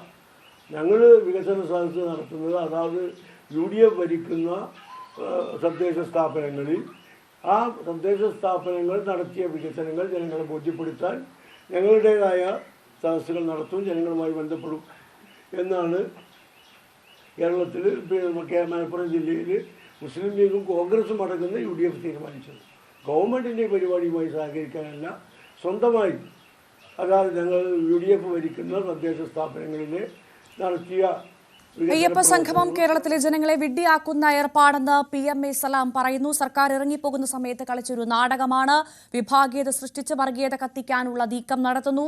യഥാർത്ഥ അയ്യപ്പ ഭക്തർ ആരും അയ്യപ്പ സംഗമത്തിൽ പങ്കെടുത്തില്ല. ആക്ടിവിസ്റ്റുകളെ ഇറക്കി ശബരിമലയുടെ പരിപാവന നഷ്ടമാക്കിയത് പിണറായി വിജയന്റെ തന്നെ സർക്കാരല്ലേ എന്ന് അദ്ദേഹം ചോദിക്കുന്നു. ഒപ്പം അയ്യപ്പ സംഗമം ദയനീയ പരാജയമെന്നും PMA സലാം പറഞ്ഞു. മറ്റ് വാർത്തകളിലേക്ക് പോവുകയാണ്. H-1B വിസയിൽ വ്യക്തത വരുത്തി ട്രംപ് ഭരണകൂടം. നിരക്ക് വർധന ബാധകമാക്കുക പുതിയ അപേക്ഷകർക്കാണെന്നാണ് വിശദീകരണം. നിലവിൽ വിസയുള്ളവർ ഉടൻ മടങ്ങേണ്ടെന്നും വൈറ്റ് ഹൌസ് വ്യക്തമാക്കി. MG മിഥുൻ വിവരങ്ങളുമായി ചേർന്നു. മിഥുൻ, ഇന്നലെ വലിയൊരു ആശങ്കയോട് കൂടിയാണ് ഈ H-1B വിസയുമായി ബന്ധപ്പെട്ട വാർത്ത നമ്മൾ കേട്ടത്. പക്ഷേ ഇന്നാകുമ്പോഴേക്ക് അതിലൊരു ചെറിയ ആശ്വാസം ഇന്ത്യക്കാർക്ക് ഉണ്ട് എന്ന് മനസ്സിലാക്കാമല്ലേ? ഭവ്യ ആശങ്കകൾ ഒഴിയുന്നില്ല. പക്ഷേ ഇക്കാര്യത്തിൽ ഒരു വ്യക്തത വരുത്തുന്നു ട്രംപ് ഭരണകൂടം എന്നുള്ളത് തന്നെയാണ്. അതായത് കഴിഞ്ഞ ദിവസം പുറത്തു വന്ന ആ വിശദാംശങ്ങളൊക്കെ വലിയ ആശങ്കപ്പെടുത്തുന്നതായിരുന്നു. പ്രത്യേകിച്ച് ഇപ്പോൾ നിലവിൽ H-1B വിസയുടെ ഉപഭോക്താക്കളായി അമേരിക്കയിൽ കഴിയുന്നവർക്കൊക്കെ തന്നെ വർഷാവസാനം അല്ലെങ്കിൽ ഓരോ വർഷവും ഇത്തരത്തിൽ ഈ ഭീമമായ തുക അടയ്ക്കണമെന്നുള്ളൊരു നിർദ്ദേശമായിരുന്നു പുറത്തു വന്നതെങ്കിൽ അക്കാര്യത്തിലൊരു വ്യക്തത വന്നിരിക്കുന്നു എന്നുള്ളതാണ്. പുതിയ അപേക്ഷകർക്ക് മാത്രം ഈ ഒരു ഭീമമായ തുക അടച്ചാൽ മതി. $1 ലക്ഷം എന്ന വലിയ ഭീമമായിട്ടുള്ള തുക അടച്ച് മാത്രമേ ഇനി H-1B വിസ ലഭ്യമാകൂ എന്നുള്ള ഒരു അറിയിപ്പാണ് ഇപ്പോൾ വൈറ്റ് ഹൗസിന്റെ ഭാഗത്ത് നിന്ന് വന്നിരിക്കുന്നത്. മറ്റുള്ളവരെ ഒന്നും തന്നെ ഈ ഒരു പ്രതിസന്ധി ബാധിക്കില്ല എന്ന് കൃത്യമായ രീതിയിലുള്ള ഒരു വ്യക്തത വൈറ്റ് ഹൗസ് വരുത്തുകയും ചെയ്തിരിക്കുകയാണ്. പക്ഷേ മറ്റൊന്ന് ഉയർന്നു വരുന്ന ചില സാഹചര്യങ്ങളുണ്ട്, ചില ആശങ്കകളുണ്ട്. അതായത് ഇനി ഏറ്റവും കൂടുതൽ H-1B വിസ ഉപയോഗിക്കുന്ന അല്ലെങ്കിൽ ഗുണഭോക്താക്കളായിട്ടുള്ളത് ഇന്ത്യയിൽ നിന്നുള്ള ജനങ്ങളാണ്, ഇന്ത്യയിൽ നിന്നുള്ള ടെക്കികളാണ്. 71% പേർ ഇന്ത്യയിൽ നിന്നുള്ളതാണ് എന്നാണ് കണക്കുകൾ ചൂണ്ടിക്കാണിക്കുകയും ചെയ്യുന്നത്. അതുകൊണ്ട് തന്നെ ഈ ഇൻഫോസിസ്, ഒപ്പം തന്നെ TCS, വിപ്രോ അടക്കമുള്ള ഇന്ത്യയിൽ നിന്നുള്ള സ്ഥാപനങ്ങൾ, IT സ്ഥാപനങ്ങളൊക്കെ വലിയ കടുത്ത വെല്ലുവിളികളാണ് ഇനി നേരിടാൻ പോകുന്നത്. പ്രത്യേകിച്ച് നമുക്കറിയാം $1 ലക്ഷം എന്ന് പറയുന്നത് ഇന്ത്യൻ മണി 88 ലക്ഷം രൂപ വരും. അതേസമയം ഒരു ടെക്കി ഒരു കൃത്യമായ ഒരു കുറച്ചുകൂടി വ്യക്തമാക്കി പറഞ്ഞു കഴിഞ്ഞാൽ നമ്മൾ ഇപ്പോൾ അവിടെ ജോലി നോക്കുന്ന ഒരാൾക്ക് പ്രതിവർഷം ലഭ്യമാകുന്ന അവരുടെ തുക എന്ന് പറയുന്നത് $66,000 വരെയാണ് ഒരു വ്യക്തിക്ക് പരമാവധി ലഭിക്കുന്നത്. അതായത് ഒരു 95% ആളുകൾക്ക് ലഭിക്കുന്നത് $66,000 ആണ് എങ്കിൽ അത് ഇന്ത്യൻ മണിയിലേക്ക് വരുമ്പോൾ ഏകദേശം 56 ലക്ഷത്തോളം രൂപ മാത്രമാണ് ലഭ്യമാകുന്നത്. അതിന് മറിച്ച് ഇത്രയും വലിയ ഭീമമായ തുക, അതായത് $1 ലക്ഷം നൽകിക്കൊണ്ട് 88 ലക്ഷം ഇന്ത്യൻ രൂപ നൽകിക്കൊണ്ട് അങ്ങനെ ഒരു ജോലിക്ക് വിടണോ എന്നുള്ള ഒരു ആശങ്കയാണ് ഇപ്പോൾ ഈ IT കമ്പനിക്ക് മുന്നിലുള്ളത്. അത്രയും വലിയ തുക നൽകിക്കൊണ്ട് ഇത്രയും കുറവ് വേതനം ലഭിക്കുന്ന ഒരു ജോലിയിലേക്ക് അമേരിക്കയിലേക്ക് അയക്കണോ എന്നുള്ള ഒരു ചോദ്യമാണ് ഇപ്പോൾ ഉയർന്നു വരികയും ചെയ്തത്. ഇതൊക്കെ സംബന്ധിച്ചുള്ള ചോദ്യങ്ങൾക്ക് അല്ലെങ്കിൽ അതിനൊക്കെ കൃത്യമായ ഒരു മറുപടി ഇപ്പോഴും വൈറ്റ് ഹൗസിന്റെ ഭാഗത്ത് നിന്ന് വന്നിട്ടില്ല. പക്ഷേ ഈ ഒരു നടപടി സ്വീകരിക്കുന്നതിന് മുമ്പ് IT കമ്പനികളുമായി തങ്ങൾ സംസാരിച്ചിരുന്നു എന്നാണ് വൈറ്റ് ഹൗസ് വ്യക്തമാക്കുന്നത്. അവർ ഇതിനോട് അനുഭാവപൂർണ്ണമായിട്ടുള്ള നടപടിയാണ് സ്വീകരിച്ചത്. അനുകൂലമായ രീതിയിലാണ് അവർ പ്രതികരിക്കുകയും ചെയ്തത്. അവരുമായി സംസാരിച്ച് കൂടിയാലോചിച്ചതിന് ശേഷമാണ് ഇങ്ങനെ ഒരു തീരുമാനത്തിലേക്ക് എത്തിയത്. മറ്റൊന്ന്, അമേരിക്കയിലെ പൗരന്മാർക്ക് ജോലി ഉറപ്പുവരുത്തുക എന്നുള്ളതാണ്. അവിടുത്തെ ഒരു പൗരനും ജോലിയില്ലാതെ മറ്റ് വിദേശികൾക്ക് ജോലി നൽകുന്ന നയം അത് മാറ്റുന്നതിൻ്റെ ഭാഗമായി ആണ് ഇത്തരത്തിലൊരു തീരുമാനമെടുത്തത്. ഒപ്പം തന്നെ കുടിയേറ്റ ശ്രമങ്ങൾക്ക് അതിലൊരു തടയിടുക എന്നുള്ള മറ്റൊരു ലക്ഷ്യം കൂടി ട്രംപ് ഭരണകൂടത്തിൻ്റെ ഭാഗത്ത് നിന്ന് ഉണ്ടായി എന്ന് നമുക്ക് അല്ലെങ്കിൽ അത്തരത്തിലുള്ള വിശദീകരണമാണ് ട്രംപ് ഭരണകൂടം നൽകുകയും ചെയ്തത്. എന്തായാലും നിലവിലെ സാഹചര്യത്തിൽ ആശങ്ക ഒഴിയുന്നു, ചെറിയ രീതിയിലുള്ള ആശ്വാസമുണ്ട് എങ്കിൽ പോലും തന്നെ ആശങ്കകൾ ഒഴിയുന്നില്ല. നിരവധി പേർ ഇപ്പോഴും അവിടെ നിന്ന് തിരികെ മടങ്ങി തങ്ങളുടെ നാട്ടിലേക്ക് പോകുന്ന സ്ഥിതിവിശേഷം, അതിനുവേണ്ടിയുള്ള തയ്യാറെടുപ്പുകൾ നടത്തുന്നു. കമ്പനികൾ അതിനുവേണ്ടിയുള്ള നിർദ്ദേശങ്ങൾ നൽകുകയും ചെയ്തു. ഇതിനോടകം തന്നെയാണ് ആരും തിടുക്കത്തിൽ രാജ്യം വിട്ട് പോകേണ്ടതില്ല എന്നുള്ളൊരു നിർദ്ദേശം കൂടി വൈറ്റ് ഹൗസിന്റെ ഭാഗത്തു നിന്ന് വരികയും ചെയ്തത്. എന്തായാലും ഇനി ഈ വിഷയത്തിൽ എന്ത് നിലപാടായിരിക്കും ഇന്ത്യ അടക്കമുള്ളവർ സ്വീകരിക്കാൻ പോകുന്നത്? കേന്ദ്രം ഈ വിഷയം സൂക്ഷ്മമായി നിരീക്ഷിക്കുന്നു എന്നാണ് നമുക്ക് മനസ്സിലാക്കാൻ സാധിക്കുന്നത്. അത് മാത്രമല്ല, ചെറിയൊരു പ്രതീക്ഷയുണ്ട് എന്ന് കേന്ദ്രം പറയുന്നു. അങ്ങനെയാകുമ്പോൾ എന്തെങ്കിലും ഒരു മാറ്റം ഉണ്ടാകുമെന്നാണോ കേന്ദ്രം പ്രതീക്ഷിക്കുന്നത്? അതുകൊണ്ടായിരിക്കുമോ ചെറിയൊരു പ്രതീക്ഷയുണ്ട് എന്ന് പറയാനുള്ള കാരണം? ഭവ്യ, സ്വാഭാവികമായും ഈ വിഷയം എന്തായാലും കേന്ദ്ര സർക്കാർ മുന്നോട്ട് വയ്ക്കുകയും ചെയ്യും. ഒപ്പം തന്നെ ഇക്കാര്യത്തിൽ ഒരു ചർച്ചകൾക്ക് സാധ്യതകൾ അല്ലെങ്കിൽ അതിനുവേണ്ടിയുള്ള വഴിയൊക്കെ തുറക്കുകയും ചെയ്യും. പ്രത്യേകിച്ച് വ്യാപാര കരാറുമായി ബന്ധപ്പെട്ടുള്ള ചർച്ചകൾ നടക്കുകയാണ്. ഇന്ത്യയിലേക്ക് അമേരിക്കയിൽ നിന്നുള്ള സംഘം എത്തുമ്പോൾ ആ വ്യാപാര ചർച്ചകൾക്കിടയിൽ ഈ വിഷയം ഉന്നയിക്കാനാണ് കേന്ദ്ര സർക്കാരിന്റെ തീരുമാനമെന്നാണ് നമുക്ക് മനസ്സിലാക്കാൻ സാധിക്കുന്നത്. അത്തരത്തിലുള്ള വിവരങ്ങൾ ഇപ്പോൾ പുറത്തു വരികയും ചെയ്യുന്നുണ്ട്. മറ്റൊന്ന്, കൂടുതൽ ഈ വിഷയത്തെക്കുറിച്ച് പഠിച്ചതിന് ശേഷം നിലപാട് വ്യക്തമാക്കാമെന്നാണ് വിദേശകാര്യ മന്ത്രാലയം അറിയിക്കുകയും ചെയ്തിരിക്കുന്നത്. എന്തായാലും സ്വാഭാവികമായ ഒരു നടപടി എന്ന രീതിയിൽ ഒരു പ്രതികരണം വിദേശകാര്യ മന്ത്രാലയത്തിന്റെ ഭാഗത്തുനിന്നും ഉണ്ടാകും. ഇക്കാര്യത്തിൽ സസൂക്ഷ്മം നിരീക്ഷിച്ചുകൊണ്ട് ഇത്തരത്തിലുള്ള നടപടിയെ ചെറുക്കുന്നതിന് വേണ്ടി അതിൽ നിന്നൊരു ഇളവ് പ്രതീക്ഷിക്കുന്നതായിട്ടുള്ള ഒരു പ്രതികരണം കൂടി ഈ ഒരു ഘട്ടത്തിൽ വിദേശകാര്യ മന്ത്രാലയത്തിന്റെ ഭാഗത്തു നിന്ന് കാര്യം കൂടി, ഈ വിഷയത്തിൽ രണ്ട് രാജ്യങ്ങൾ തമ്മിൽ ചർച്ച നടക്കാനുള്ള ഒരു സാധ്യത എത്രമാത്രമുണ്ട്? അതോടൊപ്പം തന്നെ അവിടെ ഒരു നിയമ പോരാട്ടത്തിനുള്ള സാധ്യത കാണുന്നുണ്ടോ? ഒരു ഭവ്യ, അതായത് ഈ രണ്ട് രാജ്യങ്ങൾ തമ്മിലുള്ള ഈ ഒരു വിഷയത്തിൽ മാത്രമായിട്ടൊരു ചർച്ച നടക്കുന്നത് അത്ര പ്രായോഗികമല്ല എന്നുള്ളത് തന്നെയാണ്. പക്ഷേ വ്യാപാര കരാറുകൾ നടക്കുന്ന അതുമായി ബന്ധപ്പെട്ടുള്ള അന്തിമ ചർച്ചകൾ ഇപ്പോൾ പുരോഗമിക്കുന്നുണ്ട്. ആ ചർച്ചയുടെ വേളയിൽ ഈ ഒരു വിഷയം മുന്നോട്ട് കൊണ്ടുവരിക അല്ലെങ്കിൽ ഉന്നയിക്കാനുള്ള ഒരു നീക്കമാണ് കേന്ദ്ര സർക്കാർ ഇപ്പോൾ നടത്തുന്നത്. അത് സംബന്ധിച്ചുള്ള ചർച്ചകൾ ധനമന്ത്രാലയത്തിന്റെ ഭാഗത്ത് നിന്ന് തുടങ്ങിക്കഴിഞ്ഞതായിട്ടുള്ള വാർത്തകൾ വരുന്നുണ്ട്. പ്രത്യേകിച്ച് നമുക്കറിയാം ഈ ഒരു തീരുമാനം നേരത്തെ വെള്ളിയാഴ്ചയാണ് ഇത് സംബന്ധിച്ചുള്ള സുപ്രധാന പ്രഖ്യാപനം US ഭാഗത്തു നിന്ന് ഗതാഗത്. അതിനുശേഷമാണ് കഴിഞ്ഞ ദിവസം അമേരിക്കൻ പ്രസിഡന്റ് ഡൊണാൾഡ് ട്രംപ് ഈ ഒരു ഉത്തരവിൽ ഒപ്പിടുകയും ചെയ്യുകയും അത് പ്രാബല്യത്തിൽ വരുന്ന തരത്തിലേക്ക് മാറുകയും ചെയ്തത്. പിന്നീടാണ് ഇക്കാര്യത്തിൽ ചില അവ്യക്തതകളൊക്കെ നിലനിൽക്കുകയും ചെയ്തത്. അതിലാണ് ഇപ്പോൾ വ്യക്തത വരുത്തുകയും ചെയ്തിരിക്കുന്നത്. എന്തായാലും നിയമവശങ്ങൾ സംബന്ധിച്ചുള്ള കാര്യങ്ങൾ അല്ലെങ്കിൽ അത് നിയമപരമായി നിലനിൽക്കുമോ എന്നുള്ള ചോദ്യങ്ങൾ ഇപ്പോഴും ഉയരുന്നുണ്ട്. കാരണം പ്രത്യേകിച്ച് നമുക്കറിയാം, നേരത്തെ താരിഫുമായി ബന്ധപ്പെട്ടുള്ള വിഷയങ്ങളിലൊക്കെ ഫെഡറൽ കോടതി സ്വീകരിച്ച നടപടി, ഫെഡറൽ കോടതിയുടെ വിധി അത് വലിയ തിരിച്ചടിയായിരുന്നു ഡൊണാൾഡ് ട്രംപിന് ഏറ്റുവാങ്ങേണ്ടി വരികയും ചെയ്ത്. പ്രത്യേകിച്ച് എമർജൻസി എക്കണോമിക് ആക്ട് പ്രകാരം ഒരു നടപടി മറ്റ് രാജ്യങ്ങൾക്ക് മേൽ ഇത്തരത്തിൽ തീരുവ ഉയർത്തിക്കൊണ്ട് നടത്താൻ അമേരിക്കൻ പ്രസിഡന്റിന് സാധിക്കില്ല എന്നുള്ള ഒരു സുപ്രധാനമായിട്ടുള്ള നിർണായകമായിട്ടുള്ള വിധിയായിരുന്നു ഈ ഫെഡറൽ കോടതിയുടെ ഭാഗത്തുനിന്ന് വന്നത്. അതുകൊണ്ട് തന്നെ ചില ഈ രംഗത്തുള്ള വിദഗ്ധരൊക്കെ ഇതുമായി ബന്ധപ്പെട്ടുള്ള നിയമവശങ്ങൾ അതിൽ ചില സംശയങ്ങൾ പ്രകടിപ്പിക്കുന്നുണ്ട്. ഇത് നിയമപരമായി നിലനിൽക്കുമ്പോൾ ഇങ്ങനെയും ഇത്രയും വലിയൊരു ഭീമമായ തുക, അതായത് പ്രത്യേകിച്ച് 3000 മുതൽ 6000 വരെ ഡോളർ മാത്രമായിരുന്നു ഈ H1B വിസയ്ക്ക് വേണ്ടി വന്നിരുന്നതിന് എന്നിരിക്കെയാണ് അത് ഇത്രയും പൊടുന്നനെ ഇത്രയും വലിയ തുകയായി ഉയർത്തുകയും $1,00,000 എന്ന വലിയ ഭീമമായ തുകയിലേക്ക് ഉയർത്തിക്കൊണ്ട് ഒരു ഉത്തരവ് അമേരിക്കൻ പ്രസിഡന്റ് ഇപ്പോൾ നടത്തുകയും ചെയ്തിരിക്കുന്നത്. പ്രത്യേകിച്ച് അവർക്ക് ലഭ്യമാകുന്ന വേതനത്തെക്കാൾ വലിയ തുക അവിടെ വിസ ലഭിക്കണമെങ്കിൽ ഈടാക്കണമെന്നുള്ള നിർദ്ദേശം അത് നിയമപരമായി നിലനിൽക്കുമോ എന്നുള്ള ചോദ്യങ്ങളൊക്കെ ഉയരുന്നുണ്ട്. അത്തരത്തിലുള്ള സംശയങ്ങളുണ്ട്. അത് സംബന്ധിച്ചുള്ള വിവരങ്ങളൊക്കെ വരും മണിക്കൂറുകളിൽ പുറത്തു വരുമെന്നാണ് പ്രതീക്ഷിക്കുന്നത്. ഭവ്യ. ശരി, എം ജി മിഥുനാണ് വിശദവിവരങ്ങൾ നൽകിയത്. തിരിച്ചെത്താം വളരെ വേഗം ചെറിയൊരു ഇടവേളയ്ക്ക് ശേഷം. BJP തിരുവനന്തപുരം സിറ്റി ജില്ലാ ഓഫീസിലും അനിലിന്റെ ഓഫീസ് പ്രവർത്തിച്ചിരുന്ന തിരുമല ഷോപ്പിംഗ് കോംപ്ലക്സിലും തിരുമലയിലെ വീട്ടിലും പൊതുദർശനം നടക്കും. തുടർന്ന് ഉച്ചയ്ക്ക് 1 മണിയോടുകൂടി തൈക്കാട് ശാന്തി കവാടത്തിലാണ് സംസ്കാര ചടങ്ങുകൾ.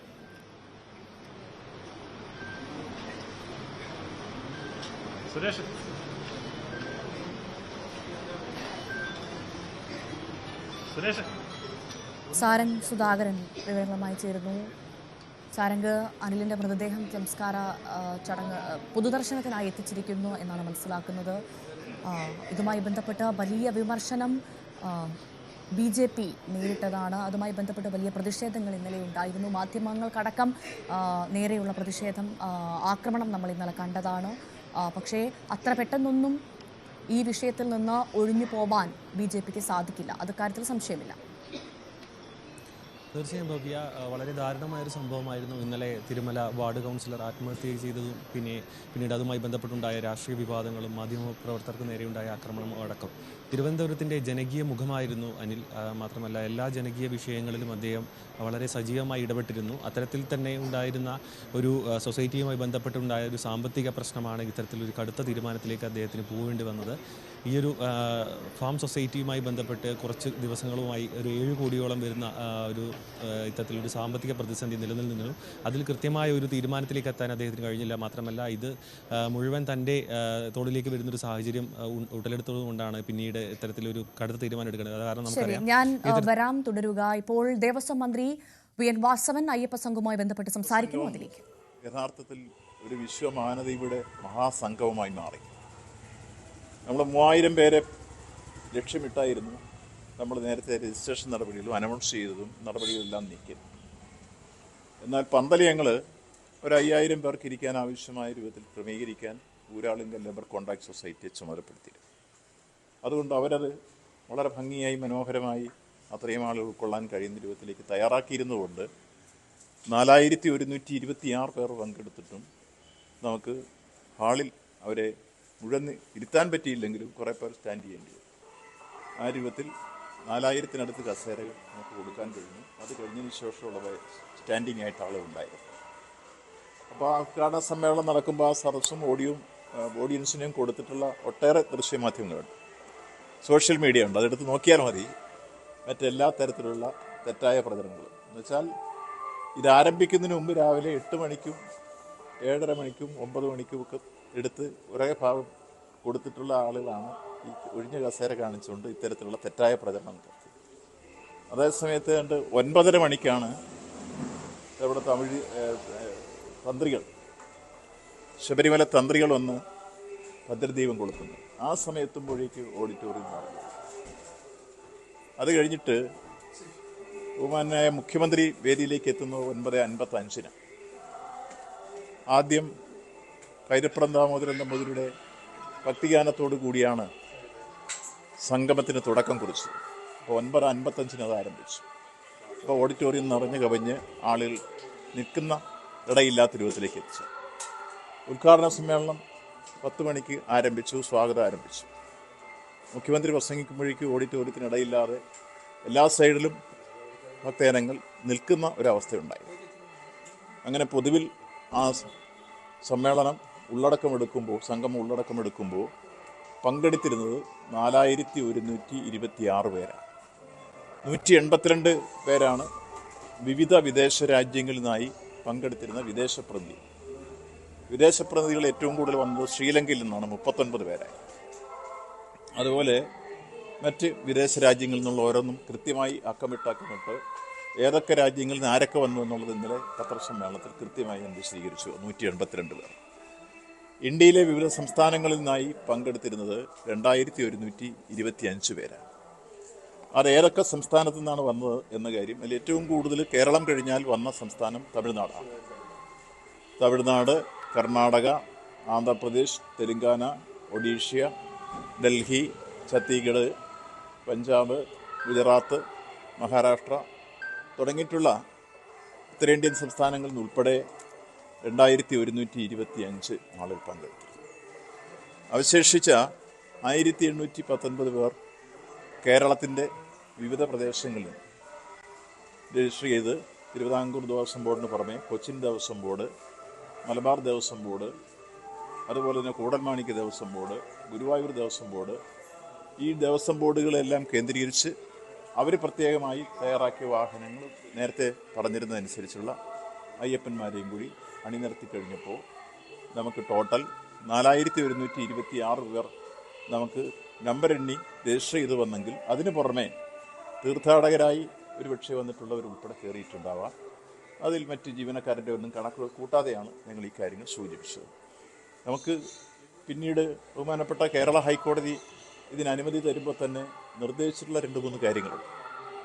അതിലൊന്ന്, നിലവിലുള്ള തീർത്ഥാടകർക്ക്, എന്നുവെച്ചാൽ ശബരിമല 1-ാം തീയതിയോടനുബന്ധിച്ച് നട തുറന്ന് ദർശനത്തിന് വേണ്ടി തീർത്ഥാടകർ എത്തിക്കൊണ്ടിരിക്കുന്നൊരു സന്ദർഭമാണ്. അത് ഇന്നത്തെ കൂടിയുണ്ട്. അങ്ങനെ വന്നുകൊണ്ടിരിക്കുന്ന തീർത്ഥാടകർക്ക് യാതൊരു ബുദ്ധിമുട്ടും ഉണ്ടാവാത്ത തരത്തിലായിരിക്കണം അയ്യപ്പ സംഗമം നടക്കുന്നത് എന്ന് ബഹുമാനപ്പെട്ട കേരള ഹൈക്കോടതി നിർദ്ദേശിച്ചിരുന്നു. അത് കൃത്യമായി പാലിച്ചു. 2, ഹരിത പ്രോട്ടോക്കോൾ പാലിച്ചുകൊണ്ടായിരിക്കണം സംഗമം സംഘടിപ്പിക്കുന്നതെന്ന് ഹൈക്കോടതി നിഷ്കർഷിച്ചിരുന്നു. അത് കൃത്യമായി പാലിച്ചു. ഒരു പ്ലാസ്റ്റിക് കുപ്പിയോ വെള്ളമോ ഒന്നോ ആ പ്രദേശത്ത് കാണാൻ കഴിഞ്ഞില്ല. കൃത്യമായി ഹരിത പ്രോട്ടോക്കോൾ പാലിച്ചിരുന്നു. 3ാമതായി അതിൻ്റെ നടത്തിപ്പുമായി ബന്ധപ്പെട്ട പ്രശ്നങ്ങളെ സംബന്ധിച്ച് തികച്ചും സുതാര്യമായ സംവിധാനങ്ങളായിരിക്കണം ഉണ്ടായിരിക്കേണ്ടത് എന്ന കാര്യം ഹൈക്കോടതി നിർദ്ദേശിച്ചിരുന്നു. അത് കൃത്യമായി പാലിച്ചിരുന്നു. ഇങ്ങനെ ബഹുമാനപ്പെട്ട കേരള ഹൈക്കോടതി ഈ വിഷയം കൃത്യമായി മനസ്സിലാക്കിക്കൊണ്ട് അനുമതി തരുമ്പോൾ പറഞ്ഞിട്ടുള്ള കാര്യങ്ങളെല്ലാം പാലിച്ചുകൊണ്ടും അവിടെ എത്തിച്ചേർന്ന ഭക്തജനങ്ങൾക്ക് ഒരാൾക്ക് പോലും ഒരു പരാതി, നിങ്ങളെല്ലാ മാധ്യമങ്ങളോടും എല്ലാവരും മൈക്കുമായിട്ട് എല്ലാവരുടെ അടുത്ത് പോയി പല ഡെലിഗേഷനോട് അഭിപ്രായം ചോദിച്ചു. ശ്രീലങ്കയിൽ നിന്ന് വന്നവർ, കാനഡയിൽ നിന്ന് വന്നവർ, അമേരിക്കയിൽ നിന്ന് വന്നവർ, ബ്രിട്ടനിൽ വന്നവർ, യൂറോപ്യൻ രാജ്യങ്ങളിൽ വന്നവർ, അതുപോലെ ഗൾഫ് രാജ്യങ്ങളിൽ വന്നവരോടൊക്കെ തന്നെ അഭിപ്രായങ്ങൾ ചോദിച്ചിട്ടുണ്ട്. ഒരാൾ പോലും ഒരു പരാതി വിദേശത്ത് നിന്ന് വന്നവരോ സ്വദേശത്ത് നിന്ന് വന്നവരോ പറഞ്ഞില്ലെന്ന് മാത്രമല്ല, കർണാടകത്തിലെ കോൺഗ്രസിൻ്റെ അവിടുത്തെ PCC ഉപാധ്യക്ഷൻ വരെ പങ്കെടുത്തിരുന്നു. ഇന്ന് വാർത്ത വന്നിട്ടുണ്ട് പത്രത്തിൽ. അദ്ദേഹത്തോടും ചോദിച്ചു, ഒരു പരാതിയില്ല, എല്ലാം ഭംഗിയായി കാര്യങ്ങൾ നടന്നിരിക്കുന്നു എന്ന രൂപത്തിലാണ് അദ്ദേഹവും സാക്ഷ്യപ്പെടുത്തിയത്. അപ്പം അതുകൊണ്ട് അവിടെ വന്ന ഭക്തജനങ്ങൾക്ക് ഉത്തരേന്ത്യയിൽ നിന്ന് വന്നവരോ ദക്ഷിണേന്ത്യയിൽ നിന്ന് വന്നവരോ കേരളത്തിൽ നിന്ന് വന്നവരോ വിദേശത്ത് നിന്ന് വന്നവരോ ആരും ഒരു പരാതി പറയാതെ പരാതിരഹിതമായ ഒരു അയ്യപ്പ സംഗമം പൂർണ്ണാർത്ഥത്തിൽ നമ്മൾ മുന്നോട്ട് ലക്ഷ്യം വെച്ചപ്പോൾ ആ ലക്ഷ്യം അർത്ഥപൂർണ്ണമാകുന്ന അവസ്ഥയിലേക്ക് അതിൻ്റെ സെമിനാർ സെഷനുകൾ മാറി. ബഹുമാനപ്പെട്ട മുഖ്യമന്ത്രിയുടെ ഉദ്ഘാടന സമ്മേളനം കഴിഞ്ഞ് ആളുകൾ എഴുന്നേറ്റ് പോയെന്നാണ് ചിലരുടെ പരാതി. ആ എഴുന്നേറ്റ് പോയത് പുറത്തേക്ക് പോയതല്ല, അവർ പ്രധാനമായി 3 സെഷനുകളായി പിന്നെ തിരികെയാണ്. പ്രധാനപ്പെട്ട ഓഡിറ്റോറിയത്തിൽ നിന്ന് മാറി വേറെ 2 ഓഡിറ്റോറിയം കൂടി ക്രമീകരിച്ചിരുന്നു. അതിലൊരു ഓഡിറ്റോറിയത്തിൽ മുൻ ചീഫ് സെക്രട്ടറി ആയിരുന്ന കെ ജയകുമാർ IAS നേതൃത്വം നൽകുന്ന ഒരു സെഷനായിരുന്നു മാസ്റ്റർ പ്ലാനുമായി ബന്ധപ്പെട്ടത്. അത് പ്രധാന ഓഡിറ്റോറിയത്തിൽ. അതിൽ പങ്കെടുക്കുന്നവർ മാത്രമേ പിന്നെ അവിടെ എത്തിക്കേണ്ടതുള്ളൂ. മറ്റൊരു ഓഡിറ്റോറിയത്തിൽ മുൻ പ്രധാനമന്ത്രിയുടെ പ്രിൻസിപ്പൽ സെക്രട്ടറി ഉപദേഷ്ടാവുമായിരുന്ന TK നായർ നയിച്ചിരുന്നതാണ് മറ്റൊരു പ്രധാനപ്പെട്ട സെമിനാർ. മറ്റൊന്ന് മുൻ DGP ആയിരുന്ന ജേക്കബ് പുന്നൂസ് നയിച്ചിരുന്നതാണ്. അതിലെല്ലാം പ്രത്യേകമായ പ്രഗത്ഭന്മാരായിട്ടുള്ള ഉദ്യോഗസ്ഥപ്പെടുന്നവരും സാങ്കേതിക വിദഗ്ധരും ഇത് സംബന്ധിച്ച് പ്രത്യേകമായ അഭിപ്രായം പറയാൻ കഴിയുന്നവരുമായിട്ടുള്ള ആളുകൾ പങ്കെടുക്കുന്നു. അതിൽ ഓരോ സെമിനാറിലേക്ക് ആർക്ക് താല്പര്യമുണ്ടോ അതിലേക്ക് പോകാനുള്ള നിർദ്ദേശങ്ങൾ പറഞ്ഞിരുന്നു. അതാണ് ഈ ഇടയ്ക്ക് വന്ന് 640 രജിസ്ട്രേഷൻ എന്ന് പറയുന്നത്. അതിലൊരു സെമിനാറിൽ പോകാൻ താല്പര്യപ്പെട്ടവരാണ്. അപ്പോൾ അങ്ങനെ വിവിധ സെമിനാറിലേക്ക് മാറിയപ്പോൾ സ്വാഭാവികമായി പ്രധാനപ്പെട്ട ഓഡിറ്റോറിയത്തിൽ പിന്നെ നോക്കുമ്പോൾ ആദ്യം ഉദ്ഘാടന സമ്മേളനത്തിലുണ്ടായിരുന്ന ആൾ എന്നെ കാണില്ല, മറ്റേ ഓഡിറ്റോറിയത്തിലേക്ക് പോയി. ഇതാണ് തെറ്റായ രൂപത്തിൽ വ്യാഖ്യാനിച്ച് ആളുകളെ തെറ്റിദ്ധരിപ്പിക്കുന്ന രൂപത്തിലേക്ക് ചില പ്രചരണങ്ങൾ മുന്നോട്ട് വന്നു. അതുകൊണ്ട് ഈ അവസാനമായൊരു കൺക്ലൂഷനിലേക്ക് എത്തുമ്പോൾ ഈ 3 സെമിനാറിൽ ഉരുത്തിരിഞ്ഞ ശബരിമലയുമായി ബന്ധപ്പെട്ട ഭാവി വികസന സങ്കല്പങ്ങളെ അവരെങ്ങനെയൊക്കെ നോക്കിക്കാണുന്നു എന്ന് വിലപ്പെട്ട നിർദ്ദേശങ്ങൾ വന്നു, ക്രിയാത്മക നിർദ്ദേശങ്ങൾ വന്നിട്ടുണ്ട്, അഭിപ്രായങ്ങൾ വന്നിട്ടുണ്ട്. ആ അഭിപ്രായങ്ങളും നിർദ്ദേശങ്ങളും അവിടെ ഈ ബന്ധപ്പെട്ട ആളുകൾ അവതരിപ്പിച്ചു. അവസാനം കൺക്ലൂഡിങ് സ്പീച്ച് നടത്തിയിരുന്ന ഞാനാണ്. അപ്പോൾ ആ കാര്യത്തിൽ അവരെല്ലാം മുന്നോട്ട് വെച്ച കാര്യങ്ങൾ ഉൾപ്പെടെ നാളുകളിൽ പ്രാവർത്തികമാക്കാൻ ഏത് തരത്തിൽ മുന്നോട്ട് നീങ്ങണം എന്നത് സംബന്ധിച്ച് കൂടിയാലോചിച്ച് ഒരു 18-അംഗ കമ്മിറ്റിയെ ആ സമ്മേളനം തിരഞ്ഞെടുത്തു, ആ സംഗമം തിരഞ്ഞെടുത്തു. ആ 18-അംഗ കമ്മിറ്റി ഈ വന്ന നിർദ്ദേശങ്ങളെല്ലാം എഴുതി തരുന്ന ഉൾപ്പെടെ പരിശോധിച്ച് ക്രോഡീകരിച്ച് പരിശോധിച്ച് എന്തൊക്കെ അതിൽ തീർപ്പാക്കണം എന്നുള്ളത് നിർദ്ദേശിക്കാൻ വേണ്ടിയുള്ള ഒരു കമ്മിറ്റി എന്ന രൂപത്തിലാണ് അതിനെ തിരഞ്ഞെടുത്തത്. അത് കൃത്യമായി കിട്ടിക്കഴിഞ്ഞതിന് ശേഷം അത് ഓരോന്ന് പരിശോധിച്ച് അയ്യപ്പ ഭക്തന്മാരുടെ മുമ്പിലും ബഹുജന സമക്ഷം അത് അവതരിപ്പിക്കും, അത് സൈറ്റിൽ പ്രസിദ്ധീകരിക്കും. അപ്പോൾ എല്ലാവർക്കും അത് കാണാനുള്ള അവസരമുണ്ടാവും. അതിന് ശേഷമായിരിക്കും അതിൻ്റെ ഭാവി പ്രവർത്തനങ്ങൾ, നമ്മൾ വികസന സങ്കല്പങ്ങൾ യാഥാർത്ഥ്യമാക്കാൻ വേണ്ടിയുള്ള തുടക്കം കുറിക്കുക. ഇത് കേവലം ഒരു പ്രചരണത്തിന് വേണ്ടി സംഘടിപ്പിച്ച സംഘവുമല്ല.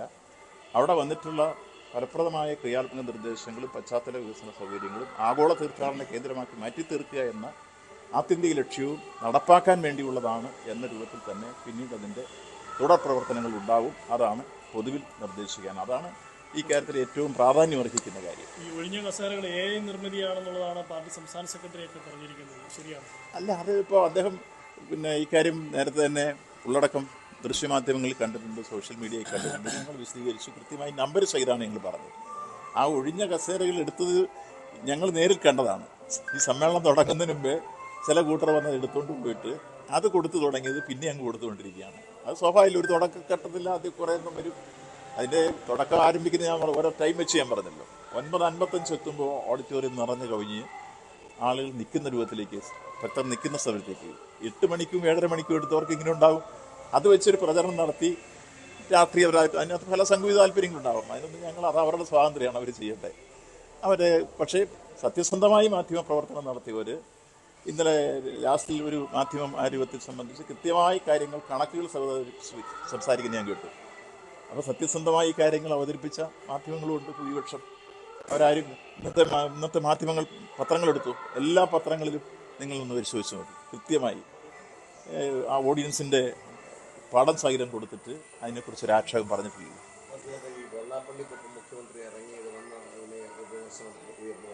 അതിനൊരു വിമർശനത്തിൻ്റെ കാര്യമില്ല. കാരണം അവിടെ താമസിച്ചിരുന്ന സ്ഥലം പമ്പ PWD റെസ്റ്റ് ഹൗസാണ്. അവിടെ മറ്റേ അദ്ദേഹം വന്നിരുന്നു. ഈ ഓഡിറ്റോറിയത്തിലേക്ക് ഏതാണ്ട് 100 മീറ്റർ മാത്രമേ ദൂരമുള്ളൂ. അവിടെ നിങ്ങോട്ട് നടന്നു കയറുന്നതിന് പകരം അദ്ദേഹം കൂടെ സ്വാഭാവികമായിട്ട് ഇതിൽ പങ്കെടുക്കാൻ വന്ന ഒരേ ലക്ഷ്യത്തിൽ വന്ന ആളുകളാണ് രണ്ടുപേരും സംഗമത്തിൽ പങ്കെടുക്കുക. അവിടെ അവർ ഇറങ്ങുന്ന കാര്യം കുഴപ്പം, അതിനകത്ത് വേറെ ഒരു അപകടം എന്തായിരിക്കും, ഒറ്റ ഉദ്ദേശമല്ലേ ഉള്ളൂ, അയ്യപ്പ സംഗമം. രണ്ടുപേരും ഇതിന് വന്നതാണ്. വെള്ളാപ്പള്ളി നടേശൻ പറഞ്ഞത് മുഖ്യമന്ത്രി ഭക്തനാണെന്നുള്ളതാണ്. ഇന്നലെ രമേശ് ചെന്നിത്തല തിരിച്ചു ചോദിക്കുന്നു, മുഖ്യമന്ത്രി തന്നെയാണ്, പിണറായി തന്നെ അത് പറയട്ടെ ഭക്തനാണോ ഇല്ലയോ എന്നുള്ളത്. ശബരിമല യുവതി പ്രവേശനമൊക്കെ നടത്തി, അത് തെറ്റായി പോയി, അത് ഖേദം പ്രകടിപ്പിക്കുന്നു എന്ന് പിണറായി പറഞ്ഞോ എന്നുള്ളതാണ് ചെന്നിത്തലയുടെ ചോദ്യം. ചെന്നിത്തലയ്ക്കും അതുപോലെ തന്നെ ആ വിമർശകർക്കും എല്ലാം തികഞ്ഞ രാഷ്ട്രീയ ദുഷ്ടലാക്കും അതിനനുസരിച്ചുള്ള പ്രതികരണമാണ് വരുന്നത്. ഇവിടെ ഈ അയ്യപ്പ സംഗമം സംഘടിപ്പിച്ചതിന് മുഖ്യമന്ത്രിക്കോ ഇടതുപക്ഷ മുന്നണി ഗവൺമെൻറ്റിനോ ദേവസ്വം ബോർഡിനോ രാഷ്ട്രീയ ദുഷ്ടലാക്കില്ലെന്ന് മാത്രമല്ല, ശബരിമലയെ ആഗോള തീർത്ഥാടന കേന്ദ്രമാക്കി മാറ്റുക എന്ന ആത്യന്തികമായ ലക്ഷ്യം മാത്രമാണുള്ളത്. അതുകൊണ്ട് അതിനെ മറ്റൊരു രൂപത്തിലേക്ക് വഴിതിരിച്ചു വിടാൻ അവർ ശ്രമിച്ച് ഇതിനെ വിവാദമാക്കാൻ പറ്റുമെന്ന് പല രൂപത്തിൽ പരിശ്രമിച്ച് അസംബ്ലി വരെ പരിശ്രമിച്ചു, നടന്നില്ല. അപ്പോൾ പിന്നെ അതിൻ്റെ വിഷമങ്ങൾ ഓരോ തരത്തിൽ അവർ തീർത്തുകൊണ്ടിരിക്കുക. ആ വിഷമങ്ങൾ ഇങ്ങനെ ഈ നമ്മൾ പറയല്ലേ, കുശുമ്പിനും അസൂയയ്ക്കും മരുന്നില്ല, കഷണ്ടിക്കൊന്നും മരുന്നില്ല. ആ രൂപത്തിൽ ഇല്ല. അദ്ദേഹത്തിൻ്റെ നിലപാടും എപ്പോഴും അദ്ദേഹം പ്രഖ്യാപിച്ചിട്ടുണ്ട്. അദ്ദേഹം അവിടെ സംസാരിച്ചത് നിങ്ങളും കേട്ടതാണ്. എല്ലാം വളരെ അളന്നു തൂക്കി വളരെ ശാസ്ത്രീയമായിട്ട് എന്താണ് ഇതിൻ്റെ ആത്യന്തിക ലക്ഷ്യം എന്ന് ഭംഗിയായി മനോഹരമായി അത് മനസ്സിലാകുന്ന ഭാഷയിലാണ് വിശദീകരിച്ചിട്ടുള്ളത്. അതിനെ മറ്റൊരു രൂപത്തിൽ ആരും വ്യാഖ്യാനിക്കേണ്ടതില്ല, തെറ്റായ രൂപത്തിൽ. യെസ്, മൂന്ന് വിഷയങ്ങളിലായിരുന്നു പാനൽ ഡിസ്കഷൻ. ഒന്ന്, master plan Thiruvananthapuram engineering college തയ്യാറാക്കി 1033 കോടി രൂപയുടെ പ്രോജക്റ്റാണ് 3 ഘട്ടങ്ങളിലായി നടപ്പാക്കുക.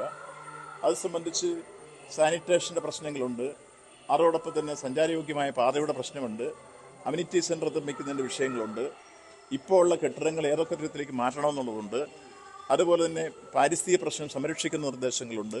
ഇതെല്ലാം മുന്നോട്ട് വെച്ചുകൊണ്ടുള്ള മാസ്റ്റർ പ്ലാനാണ് തിരുവനന്തപുരം എഞ്ചിനീയറിംഗ് വളരെ ശാസ്ത്രീയമായി തന്നെ പഠനം നടത്തിയാണ് തിരുവനന്തപുരം എഞ്ചിനീയറിംഗ് കോളേജ് തയ്യാറാക്കിയിട്ടുള്ളത്. വിദഗ്ധരൊക്കെ പരിശോധിച്ചു അഭിപ്രായം പറഞ്ഞു. അവരത് പ്രസൻറ്റ് ചെയ്തപ്പോഴും വളരെ നമുക്ക് ഭംഗിയായി മനസ്സിലാകുന്ന രൂപത്തിൽ അത് പ്രസൻറ്റ് ചെയ്യുണ്ടായി. ആ പ്രസൻറ്റേഷൻ തന്നെ അവിടെ ഇരുന്ന ആൾക്കൊക്കെ വളരെ ഒരു ഹൃദയസ്പർശിയായി മാറുന്ന രൂപത്തിലായിരുന്നു അവരുടെ പ്രസൻറ്റേഷൻ. അതുകൊണ്ടാണ് നല്ല പ്രതികരണങ്ങൾ അതിനെ സംബന്ധിച്ച് ആ സെമിനാറുകളിൽ നിന്ന് ഏറ്റവും വിദഗ്ധരായിട്ടുള്ള ആളുടെ അഭിപ്രായം പറയാൻ കയറി വന്നത് എല്ലാത്തിനെക്കുറിച്ചും. ഒന്നത് ഞാനിതൊന്ന് ഈ ചോദിച്ചിട്ട് രണ്ടാമത്തെ കാര്യം, ഇങ്ങനെ ഒരു പിൽഗ്രിം ടൂറിസ്റ്റ് കേന്ദ്രമാക്കി ഇതിനെ മാറ്റാം. അത് ബഹുമാനായ മുൻ പ്രധാനമന്ത്രിയുടെ പ്രിൻസിപ്പൽ സെക്രട്ടറി ആയിരുന്ന TK നായരായിരുന്നു അത് നയിച്ചിരുന്നത്. അദ്ദേഹം കുറേ കൂടി വിപുലവും വിശാലമായ രൂപത്തിൽ അതിനെടുത്തുകൊണ്ട് തന്നെ തത്വമസി എന്ന ആ സന്ദേശത്തിൻ്റെ വലിയ രൂപത്തിലുള്ള ആഗോളതലത്തിലുള്ള ഒരു വീക്ഷണവും വിശ്വമാനവീയതയെ ഉയർത്തിക്കൊണ്ടുവരുന്ന ആ സംസ്കാരവും അത് കൂടുതൽ തരത്തിൽ ഉയർത്തിക്കൊണ്ടുവരാൻ സഹായിക്കുന്ന രൂപത്തിലേക്ക് ഇത് പിൽഗ്രിം ടൂറിസം സെൻറ്റർ എന്ന രൂപത്തിലേക്ക് മാറണം എന്ന വിപുലവും വിശാലവുമായ മതസൗഹാർദ്ദത്തിൻ്റെ സങ്കേതമാക്കി മാറ്റണമെന്ന രൂപത്തിലാണ് അദ്ദേഹത്തിൻ്റെ സജഷൻ ആ സ്പീച്ചിൽ നിന്ന് അവിടെ അവതരിപ്പിക്കപ്പെട്ടത്. K. ജയകുമാർ അതിനെക്കുറിച്ച് സൂചിപ്പിച്ചപ്പോൾ വളരെ ശ്രദ്ധേയമായൊരു പോയിൻ്റ് അവതരിപ്പിക്കുകയുണ്ടായി.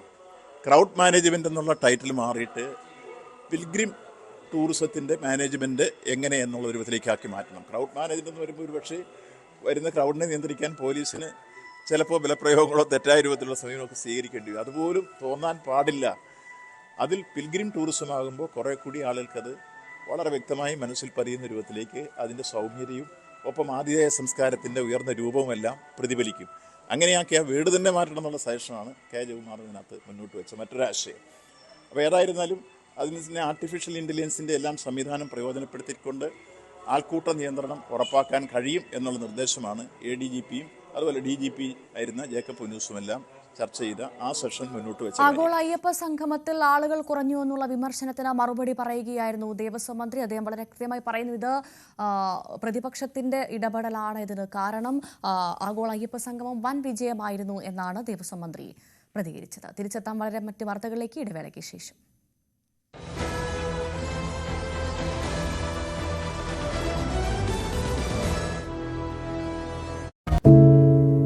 ഒരു മാധ്യമ പ്രവർത്തക എന്ന നിലയ്ക്ക് ഇപ്പോൾ ഏറ്റവും കൂടുതൽ കൈകാര്യം ചെയ്യേണ്ടി വരുന്നത് ലഹരിയുമായി ബന്ധപ്പെട്ട വാർത്തകളാണ്. കൊച്ചുകുട്ടികൾ മുതൽ യുവാക്കൾ വരെ എല്ലാവരും ഉൾപ്പെട്ടിരിക്കുന്ന ലഹരിയുടെ ഒരു വല. എന്താണ് നമ്മുടെ യുവതലമുറയ്ക്ക് സംഭവിക്കുന്നത് എന്നൊക്കെ എല്ലാവരും ചോദിച്ചു കാണും. പക്ഷേ അവരുടെ പ്രശ്നങ്ങളെ അത് കുട്ടികൾ മുതൽ ആണ്. അതുമാത്രമല്ല, ഇന്ത്യക്ക് വലിയ പ്രതീക്ഷയുള്ള മത്സരമാണ്. അപ്പോൾ എന്ത് സംഭവിക്കുമെന്ന് ഏറ്റവും പ്രധാനമായി ഹസ്തദാന വിവാദം നിൽക്കുന്ന അതേ സമയത്ത് തന്നെയാണ് വീണ്ടും ഒരു ഇന്ത്യ-പാക് മത്സരം എന്നുള്ള പ്രത്യേകതയുണ്ട്. അതിനപ്പുറത്തേക്ക് അന്നത്തെ അതേ റഫറി തന്നെയാണ് ഇന്നും ഉള്ളത്. ഹസ്തദാന വിവാദം നേരിട്ട അതേ റഫറി തന്നെയാണ്, ആൻഡി പൈക്രോഫ്റ്റ് തന്നെയാണ് ഇന്നത്തെയും മാച്ച് റഫറി എന്നുള്ളത് വളരെ പ്രധാനപ്പെട്ട കാര്യമാണ്. വീണ്ടും ഒരു ഹസ്തദാനം അതുണ്ടാകുമോ ഇല്ലയോ എന്നുള്ള ആകാംക്ഷയിൽ തന്നെയാണ് കാണികൾ, പ്രേക്ഷകർ എല്ലാവരും ഉണ്ടാവുക. എന്തായാലും ഇന്ന് രാത്രി 8 മണിക്കാണ് ഈ മത്സരം. ഇന്ത്യക്ക് മേധാവിത്വമുള്ള മത്സരമാണ്. ഇന്ത്യക്ക് വലിയ വിജയ പ്രതീക്ഷയുള്ള മത്സരമാണ് നടക്കാൻ പോകുന്നത്. ഗ്രൂപ്പ് ഘട്ടത്തിൽ പാകിസ്ഥാനെ 7 വിക്കറ്റിന് തകർത്ത ഇന്ത്യക്ക് തന്നെയാണ് മത്സരത്തിൽ മേധാവിത്വമുള്ളത്. CPM വനിതാ നേതാവ് KJ ഷൈന് നൽകിയ അപകീർത്തി കേസിൽ അറസ്റ്റിന് സാധ്യത. പ്രാദേശിക കോൺഗ്രസ് നേതാവ് CK ഗോപാലകൃഷ്ണൻ, യൂട്യൂബ് ചാനൽ ഉടമ KM ഷാജഹാൻ എന്നിവർക്കെതിരെ ശക്തമായ നടപടി ഉണ്ടായേക്കും. മുനമ്പം ഡിവൈഎസ്പിയുടെ നേതൃത്വത്തിലാണ് അന്വേഷണം പുരോഗമിക്കുന്നത്. പാലിയേക്കരയിലെ ടോൾ വിവാദം തീരുന്നില്ല. ഇന്ന് മുതൽ ടോൾ പിരിവ് പുനരാരംഭിച്ചേക്കും. ഇതിൽ കോടതി വിധി നിർണായകമാണ്. ഗതാഗത പ്രശ്നങ്ങൾ പൂർണ്ണമായും പരിഹരിച്ചിട്ടില്ലെന്ന നിലപാടിലാണ് ഗതാഗത മാനേജ്മെന്റ് കമ്മിറ്റി. ശബരിമലയിൽ അയ്യപ്പ സംഗമത്തിന് പിന്നാലെ ഹൈന്ദവ സംഘടനകളുടെ അയ്യപ്പ സംഗമം നാളെ പന്തളത്ത്.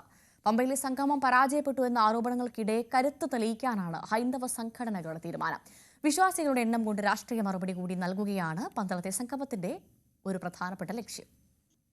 ശബരിമലയിൽ ദേവസ്വം ബോർഡും സർക്കാരും ചേർന്ന് നടത്തിയ അയ്യപ്പ സംഗമം പരാജയപ്പെട്ടു എന്ന പ്രതിപക്ഷ ആരോപണങ്ങൾക്കിടെയാണ് കരുത്തുകാട്ടാൻ ഹൈന്ദവ സംഘടനകൾ ഒരുങ്ങുന്നത്. ഒരു ദിവസം നീണ്ടു നിൽക്കുന്ന പരിപാടിയാണ് പന്തളത്തൊരുങ്ങുന്നത്. ഉച്ചവരെ സെമിനാറും ഉച്ചയ്ക്ക് ശേഷം അയ്യപ്പ സംഗമവും നടത്തും. BJP തമിഴ്നാട് മുൻ അധ്യക്ഷൻ അണ്ണാമലയാണ് പരിപാടി ഉദ്ഘാടനം ചെയ്യുക. ശബരിമലയിൽ കേവലം വികസനം മാത്രം ചർച്ച ചെയ്താൽ പോരാ എന്നാണ് ഹൈന്ദവ സംഘടനകൾ ചൂണ്ടിക്കാട്ടുന്നത്. വിശ്വാസത്തിൽ ഊന്നിയുള്ള വികസനമാണ് ഉണ്ടാകേണ്ടത്. ഇത് കേന്ദ്രീകരിച്ചായിരിക്കും ചർച്ചകൾ. പമ്പയിലെ സംഗമത്തിൽ ആളൊഴിഞ്ഞ കസേരകൾ വലിയ ചർച്ചയ്ക്ക് കാരണമായിരുന്നു. ദേവസ്വം ബോർഡ് ജീവനക്കാരെ മാത്രം കൊണ്ടുവന്നാണ് സംഗമം നടത്തിയത് എന്നാണ് പ്രതിപക്ഷ ആരോപണം. ഇതിന് തൊട്ടു പിന്നാലെയാണ് വിശ്വാസികളെ അണിനിരത്തി ബദൽ സംഗമം. പന്തളം കൊട്ടാരം, യോഗക്ഷേമ സഭ, ഐക്യ മലയരയ മഹാസഭ എന്നീ പ്രമുഖ സംഘടനകൾ തന്നെ പമ്പയിലെ സംഗമത്തിൽ നിന്ന് വിട്ടുനിന്നിരുന്നു. വീടുകളിൽ ദീപം തെളിയിച്ചുകൊണ്ടാണ് ഇന്നലെ മലയരയ സഭ പ്രതിഷേധിച്ചത്. ശബരിമല പ്രക്ഷോഭത്തിൽ നാമജപ ഘോഷയാത്രയിലൂടെ ശ്രദ്ധ നേടിയ പന്തളം നാളത്തെ സംഗമത്തിലൂടെ സർക്കാരിന് വെല്ലുവിളി ഉയർത്തുമോ എന്നാണ് കാത്തിരുന്നു കാണേണ്ടത്. G Sreejith, news 18, Pandalam. CP 25 party കോൺഗ്രസിന് ഇന്ന് ചണ്ഡീഗഡിൽ തുടക്കം. വൈകിട്ട് നടക്കുന്ന റാലിയോടെയാണ് പാർട്ടി കോൺഗ്രസിന് തുടക്കമാവുക. മുൻ ജനറൽ സെക്രട്ടറി സുധാകർ റെഡ്ഡിയുടെ പേരിലുള്ള സമ്മേളന നഗരിയിൽ പ്രതിനിധി സമ്മേളനം നാളെ ആരംഭിക്കും. 700-ലധികം പ്രതിനിധികൾ പങ്കെടുക്കുന്ന സമ്മേളനത്തിൽ കേരളത്തിൽ നിന്ന് 114 പ്രതിനിധികൾ പങ്കെടുക്കും. നേതൃപദവിയിൽ 75 വയസ്സ് പ്രായപരിധി നടപ്പാക്കുമോ എന്നാണ് ആകാംക്ഷ. D രാജ ജനറൽ സെക്രട്ടറി സ്ഥാനം ഒഴിയുകയാണെങ്കിൽ അമർജിത് കൗറിനാണ് സാധ്യതയുള്ളത്. ഇനി ഇടവേളയ്ക്ക് ശേഷം ന്യൂസ് ടെൻസ് കാണാം. ശ്രീജ ചേരും. നമസ്കാരം.